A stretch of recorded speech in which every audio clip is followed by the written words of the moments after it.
கல்லணைக்கு எதுக்கு வந்திருக்கோம்? இங்கே என்ன ஸ்பெஷல் அதை சொல்லு முதல்ல. ராஜனே ஒரு இடத்துக்கு போய் 1000 வருஷத்துக்கு முன்னாடி எப்படி அதை கட்டினார்னு வியந்து பார்த்த மண்ணுடா அது. ஓ,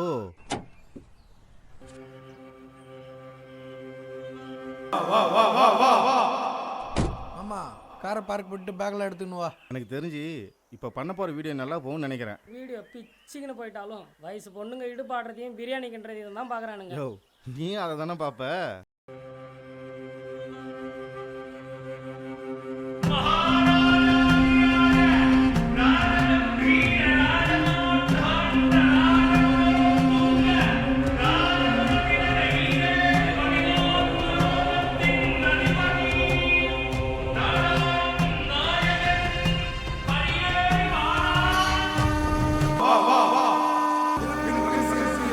நீ மட்டும் தனியா போ. அவன் வந்து விட்டான். தம்பி, அந்த பயணம் சாதாரணமானது இல்லை தம்பி, அதிபயங்கரமானது.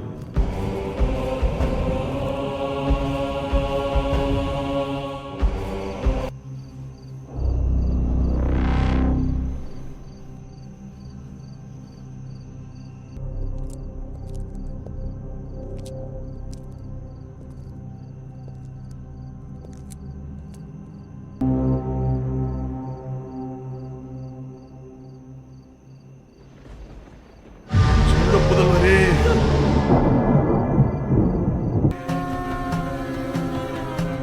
ஐயா ஏந்திரிங்க ஐயா. நான் யாரு? என்ன பார்த்தது ஏன் மண்டிடுறீங்க? அக்னி குடியில் பிறந்தவன் நீ. மாவீரன் சுடரேந்திவர்மனின் வழியில் வந்த வெகு சிலரில் நீயும் ஒருவன். சுடரேந்திவர்மனா? அவர் யாரு? நடுநாட்டு வேந்தன் அனழேந்திவர்மனின் புதல்வன். சரிங்க ஐயா, நான் கரிகால சோழனை பற்றி தெரிஞ்சுக்கலான்னு வந்தேன். நீங்கள் சுடரேந்திவர்மனை பற்றி சொல்கிறீங்க. சுடரேந்திவர்மன் எனும் கரிகால சோழனாகிய நான். என்ன? நடுநாட்டு அரசன் அனழேந்திவர்மனோட வாரிசு சுடரேந்திவர்மன் தான் கரிகால சோழனா?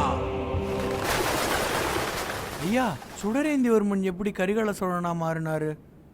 கரிகால சோழன் பார் போற்றும் வேந்தனின் கதை 1000 வருஷத்துக்கு பிறகும் ஒருவருடைய பேர் வரலாறுல நிக்குதுன்னா அவன் தானே மாமன்னன்.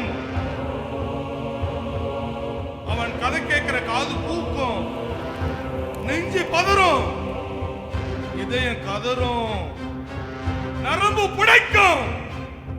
ஒற்றவைக்கு பலி கொடுத்து சொல்ல வேண்டிய கதை கரிகால சோழனின் கதை.